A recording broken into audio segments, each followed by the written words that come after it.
Tsai Ing-wen made headlines in 2016 when she became Taiwan's first female president. Now as she prepares to step down, how do you see her legacy in terms of female empowerment? So I feel like it's very much a mixed bag, right? So on the first hand, she was incredibly impressive as a woman and also as a politician that does not come from a political background. Her background is actually in academics and specifically economy. So she rose through the DPP ranks as someone who was known for being very astute, very smart. She's very good at what she does.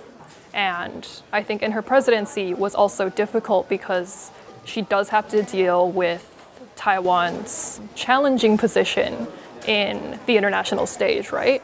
And also, I think during her election both times, we also saw how misogynistic Taiwanese society can be, especially to someone who is a woman and who is unmarried. So there have been, like during her time, there was a lot of remarks about how, she's unemotional, she doesn't understand the family, things like that. However, if we look at her policy specifically, we do feel like a lot more could have been done, specifically in terms of maternal care and the rights of women to their own bodies. Like, for example, in Taiwan right now, so you can get subsidies to freeze your eggs as a woman.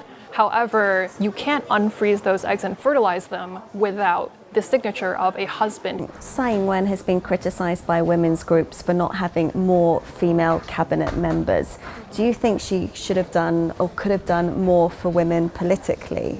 Yes, definitely. Tsai's cabinet was only 16.7% female, which people thought was really good. However, this actually falls short of the 33% set by the executive yuan. That would be their ideal proportion, right? And 33% is obviously less than 50%, which is the proportion of women that exist in society. We've also seen, for example, during the Chen Shui-bian and Ma Ying-jeou presidencies, that women's representation at the higher echelons of political office were actually at 20%. I do feel like more effort could have been put into cultivating female talent or women's talent to take on these higher roles. Has she inspired girls to aim for the presidency or be more ambitious in other respects, do you think?